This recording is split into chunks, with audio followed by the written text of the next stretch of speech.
निवडणूक लोकसभेची निवडणूक आहे आणि लोकसभेच्या निवडणुकीसाठी आदरणीय साहेब आपल्याला मार्गदर्शन करायला या ठिकाणी आलेले आहेत। मी या संपूर्ण परिसराच्या वतीने आदरणीय साहेबांचं मनापासून स्वागत करतो आणि आभार मानतो।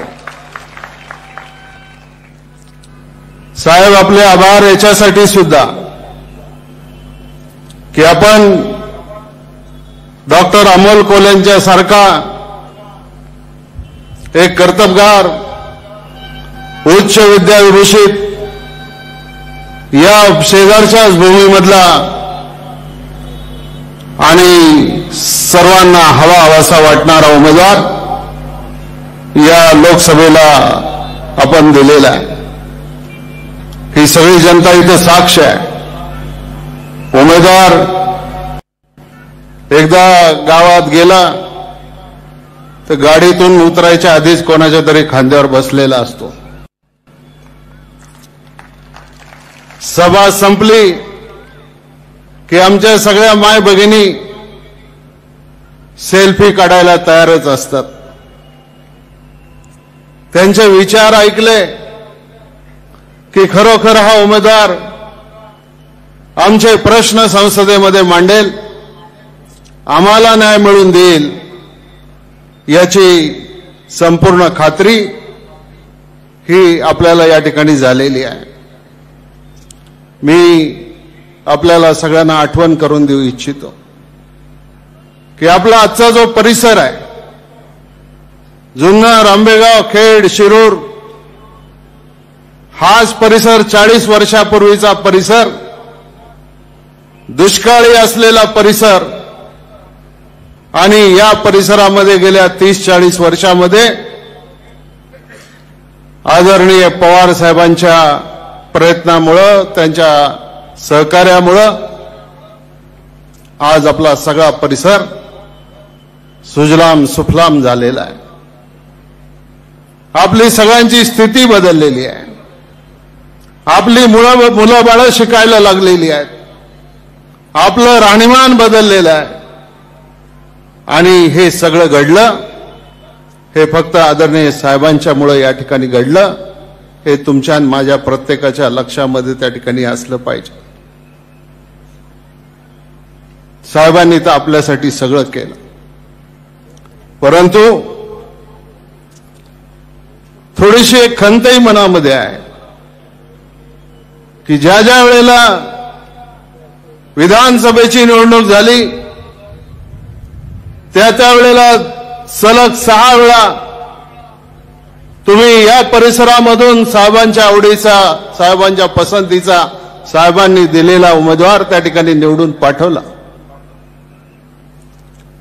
पण ज्या वेळेला लोकसभेच्या निवडणुका झाल्या त्यावेळेला गेल्या 3 वेळेला आम्हाला या मतदारसंघामध्ये यश मिळवता आलं नाही। माझ्या मनामध्ये या गोष्टीची जरूर खंत आहे आणि ती खंत यावेळेला आपण सगळ्यांनी दुरुस्त करायची, भरून काढायची आहे आणि आपल्या अमोल कोल्हेंना देशाच्या पार्लमेंटमध्ये मोठ्या मताधिक्यानं त्या ठिकाणी निवडून पाठवायचं आणि या सगळ्या अपयशाची भरपाई त्या ठिकाणी करून टाकायची। आपण कधी कधी विचार करतो की हा स्थानिक उमेदवार आहे, मी उभा राहिलो की मला मत, दुसरा उभा राहिला की त्याला मत। तुम्हाला असं वाटतं एकाला जाऊ दे लोकसभेला, एकाला जाऊ दे विधानसभेला, आणि अशी परिस्थिती झाली की साहेबांना वाटतं यांचं काय आपसा ठरवून चाललं का, एक जण जा लोकसभेला, एक जण जा विधानसभेला। आणि आपल्यातल्याही काही लोकांना असं वाटतं। मी आज आपल्याला एवढंच या निमित्तानं त्या ठिकाणी सांगतो की वाटेल त्या परिस्थितीमध्ये या मतदारसंघामधून डॉक्टर अमोल कोल्हे विजयी तर होणारच आहेत, पण आंबेगाव तालुक्यामधून देखील त्यांना आपल्याला मोठ्या प्रमाणामध्ये त्या ठिकाणी मताधिक्य देता आलं पाहिजे आणि त्याच्यासाठी येत्या 29 तारखेला आपण घड्याळाच्या चित्रावर त्या ठिकाणी चित्राच्या समोरचं बटन दाबावं आणि त्यांना विजयी करावं. आता नवीन फंडा शिवसेनेच्या लोकांनी काढलेला आहे.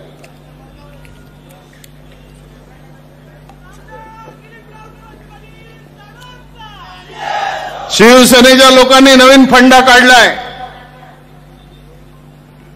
की कशाला जास्त अमोल कोल्हेंचा आग्रह धरतात. मग एकदा अमोल कोल्हे पार्लमेंटमध्ये गेले, मग दादा रिकामा होईल आणि दादा विधानसभेला उभा राहील आणि मग आपल्या साहेबाला त्रास होईल. माझ्या त्रासाची चिंता करू नका शिवसैनिकांनो, माझ्या त्रासाची चिंता त्याचा सगळी ही जनता या ठिकाणी बसलेली आहे आणि त्याच्यामधून आपल्याला निश्चित प्रकारे पुढे जायचं. आणि याचं कारण हेच आहे, आधीच्या वक्त्यांनी सांगितलं बोलण्यासारखं खूप आहे, वेळ मर्यादित आहे. पण 2014ची निवडणूक झाली, मोदी साहेबांनी आणि त्यांच्या सहकाऱ्यांनी शिवसेना भाजपनी अनेक आश्वासनं आपल्याला दिली. आज 2019ची निवडणूक पाहिली की 2019च्या निवडणुकीमध्ये 14ला जे जे शब्द या देशाला दिले त्याच्यामधला एक सुद्धा शब्द त्यांना आज पुरा करता आला नाही. आज ते वेगळे मुद्दे घेऊन त्या ठिकाणी जनतेच्या समोर जात आहेत. परवा मोदी साहेब आले महाराष्ट्रामध्ये, 5 वर्ष सत्ता त्यांनी उपभोगली आणि 5 वर्षाच्या सत्ता उपभोगल्याच्या नंतर सर्वसामान्य माणसाची अपेक्षा ही होती की त्यांनी 5 वर्षामध्ये देशातल्या जनतेसाठी केलेलं काम हे जनतेसमोर मांडलं पाहिजे. पण त्यांनी केलं काय? त्यांनी केली फक्त साहेबांच्यावर टीका. आणि टीका करताना मुख्य मुद्दा त्यांचा हाच होता की पवार साहेबांनी गेल्या 10 वर्षामध्ये ज्या वेळेला कृषी मंत्री होते त्यावेळेला या देशासाठी काय केलं आणि त्याचा जाब त्यांनी पवार साहेबांना विचारायचा प्रयत्न केला. पण तुम्हाला सगळ्यांना माहिती आहे की नाही की साहेबांच्याच काळामध्ये 72,000 कोटी रुपयाची कर्जमाफी या देशातल्या सगळ्या शेतकऱ्यांना करण्याचं काम आदरणीय पवार साहेबांच्याच काळामध्ये झालं आणि त्याच्यामधून या देशातल्या शेतकऱ्याला न्याय मिळाला. शेतीमालाच्या आधारभूत किमती साहेबांच्या कालावधीमध्ये वाढवून दिल्या गेल्या. गहू 540 रुपये क्विंटल होता, तो 1500 रुपयावर नेला. तांदूळ 500 रुपये क्विंटल होता, तो 1600 वर नेला. पूर्वी अन्नधान्य आम्ही आयात करत होतो, देश स्वयंपूर्ण केला आणि देशाचं उत्पादन 210 दशलक्ष टनावरून 265 दशलक्ष टनावर नेलं. 10 वर्षामध्ये 55 दशलक्ष टनानं उत्पादन वाढून भारतात दुसरी हरित क्रांती करणारं नाव जर कुठलं असेल तर ते नाव आहे शरद पवार. आणि पवार साहेबांच्या मुळेच आज या देशातल्या शेतकऱ्याला चांगले दिवस तर आलेच, पण जगातल्या 25 देशांना अन्नधान्याच्या संदर्भामध्ये निर्यात करण्याची भूमिका भारतानं घेतली. तुम्ही आम्ही नोंद घेतली का मला माहिती नाही, पण जगामधली एक फिलिपाईन्स मधली संस्था आहे, त्या संस्थेच्या माध्यमातून FAOच्या माध्यमातून इंटरनॅशनल राईस अँड रिसर्च इन्स्टिट्यूटनी लेखी पत्र आणि पुष्पगुच्छ पाठवून पवार साहेबांनी कृषीच्या क्षेत्रामध्ये हे काम केलं. आणि मोदी साहेब, तुम्ही ज्या पवार साहेबांना प्रश्न विचारला की तुम्ही 10 वर्ष शेतीच्या मध्ये काय केलं, तुम्हाला माझा प्रश्न आहे, त्याच कामासाठी तुम्ही आदरणीय पवार साहेबांना पद्मविभूषण हा किताब देऊन त्यांचा देशाच्या पातळीवर त्या ठिकाणी सन्मान केला.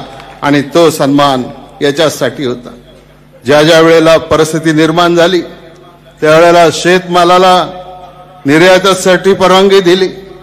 त्यामुळे कांदा असेल, साखर असेल, द्राक्ष असेल, डाळिंब असेल, दुधाची पावडर असेल, याची निर्यात चालू राहून शेतकऱ्यांना चांगला भाव मिळाला. आत्मग्रस्त आत्महत्याग्रस्त भागाला चांगलं पॅकेज दिलं, दुष्काळात केंद्रातून हजारो कोटीची मदत देऊन जनावरांच्या छावण्यांना पशुखाद्य पुरवण्याचं काम केलं, जळालेल्या फळबागांची पुन्हा उभारणी करण्यासाठी हेक्टरी 35,000 रुपयाचं अनुदान साहेबांच्याच काळात दिलं. नॅशनल हॉर्टिकल्चर मिशन NHB यांच्या मार्फत ग्रीन हाऊस, पॉली हाऊस, शेततळी, प्लास्टिक कागद आणि ठिबक सिंचनाचं साहित्य आणि मोठ्या प्रमाणामध्ये अनुदान आपल्याला दिलं. मनरेगासाठी 60,000 कोटीची तरतूद केली. गोरगरिबांना 2 रुपये किलो दराने गहू आणि 3 रुपये किलो दराने तांदूळ याचं वाटप केलं. अशा अनेक गोष्टी त्या ठिकाणी केल्या. जे सिंचनाचे प्रकल्प मागे राहिले होते त्याच्यासाठी AIBPच्या माध्यमातून पैसा उपलब्ध करून दिला. आणि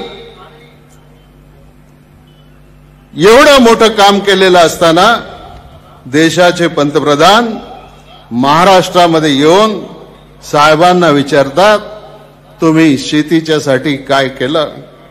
मोदी साहेब, तुमचं एक पत्र माझ्याजवळ आहे आणि त्याच्यामध्ये तुम्ही असं म्हटलंय की पवारांचं प्रत्येक पाऊल शेती व शेतकऱ्यांच्या विकासाच्या दिशेनं गुजरातचे मुख्यमंत्री असताना नरेंद्र मोदींनीही आपल्या स्वतःच्या सैनी स्क्रीनवर आपल्याला ते पत्र दिसतंय.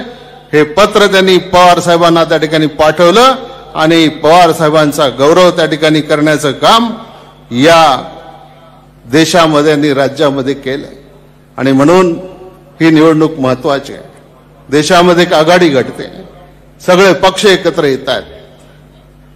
भाजपला पर्याय देण्याच्या संदर्भामध्ये भूमिका घेतली जाते आणि म्हणूनच मला आपल्याला सांगायचं आहे की उद्या या शिरूर लोकसभा मतदारसंघामधून निवडून जाणारा खासदार संसदेमध्ये गेल्याच्या नंतर पवार साहेबांच्या बाजूने, काँग्रेसच्या बाजूने त्या ठिकाणी उभा राहणारा खासदार आपल्याला निवडून पाठवायचा आहे. आणि त्याच्यासाठी आपल्या सगळ्यांचं मत, आपल्या सगळ्यांची साथ आपल्या डॉक्टर अमोल कोल्हेंना या ठिकाणी मिळू द्या, एवढंच मी आपल्याला सांगतो. आज आपले खासदार काही जरी सांगत असले, खेड सिन्नर मार्गाबद्दल मी पाहतो 1400 कोटी रुपयाची मी कामं केली, पण माझ्याजवळ जी माहिती आहे की हा जो 137 किलोमीटर लांबीचा रस्ता आहे, या 137 किलोमीटर लांबीच्या रस्त्याच्या कामाची मूळ मान्यता UPAचं सरकार असताना 2013 सालामध्ये केली आणि आज सगळा रस्ता पूर्ण झाला. फक्त 28 किलोमीटर रस्ता हा शिरूर लोकसभा मतदारसंघाच्या एरियामध्ये राहिला. आणि त्याचं कारण जे आहे, ठेकेदारांच्याकडून हप्ते वसुली करणं, महागड्या वाहनांची मागणी करणं, ठेकेदार काम सोडून पळून जाणं, आणि हे कुणी केलं, काय केलं, हे सगळे संशोधनाचे विषय त्या ठिकाणी आहेत. आज नाशिक फाटा ते खेड या रस्त्याच्या 6 पदरीकरणाच्या संदर्भामध्ये बोललं जातं. 1013 कोटी रुपये मंजूर केले गेले म्हणून सांगितलं जातं. परंतु मी या निमित्तानं एवढंच सांगतो, अजून याच्यामध्ये केंद्र सरकारच्या लेवलला काही पुढे प्रगती झालेली नाही. त्यामुळं जनतेला विनाकारण फसवायचं काम करू नका.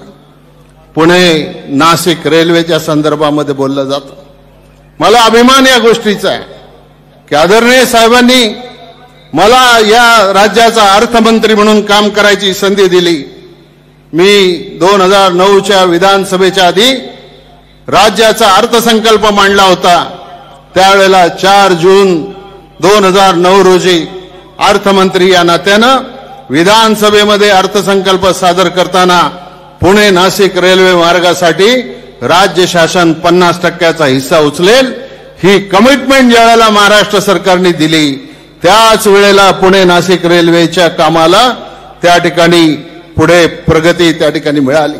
आणि खासदार साहेबांना मला एवढंच सांगायचं, खासदार साहेब, रेल्वे येईल त्यावेळेला येईल, पण मी विधानसभेचा अध्यक्ष असताना इथं अवसरीच्या जवळ जो ST डेपो उभा केलेला आहे, 20 जून 2012ला तो मंजूर करण्यात आला. 3.5 कोटी रुपये खर्च करून 2016ला त्याचं पण काम पूर्ण केलं. पण त्या एसटी डेपो मधून आजच्या तारखेपर्यंत एक सुद्धा एसटी या सरकारला सोडता आली नाही. तुम्हाला जर एसटी डेपो सुरू करता येत नाही तर तुम्ही रेल्वे सुरू करण्याच्या गप्पा या ठिकाणी मारायचं काही कारण नाही. सध्या कलमोडीच्या प्रश्नाच्या संदर्भामध्ये बरीचशी चर्चा आहे. वेळ कमी आहे, पण मी आपल्याला या निमित्तानं एवढंच सांगतो की 96-97 ला या प्रकल्पाला मान्यता मिळाली.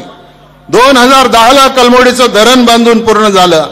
सातगाव पठार असेल, खेडचा काही भाग असेल, या भागाला पाणी देण्यासाठी 2 जानेवारी 2012 ला कंपनीला काम दिलं. पुनर्वसनाचं, प्रकल्पग्रस्तांचं पुनर्वसन आणि अन्य मागण्यांच्यासाठी 30 एप्रिल 2012 पासून काम बंद पडलेलं आहे. आता या प्रकल्पाची सुधारित किंमत 212 कोटी रुपये झालेली आहे. याचं पाणी थेटेवाडीमध्ये सोडावं म्हणून शिरूरच्या जनतेची सुद्धा मागणी आहे. ज्याचा फायदा पाबळ केंदूरला होणार आहे आणि त्या 14 गावामधल्या लोकांनी त्या ठिकाणी मागणी केलेली आहे. सर्व मंत्र्यांनी जरी सर्वेक्षण करण्याचे तोंडी जरी आदेश दिलेले असले तरी त्याच्यामध्ये फारसं काही पुढे झालेलं नाही. स्थानिक प्रश्न काही आहेत.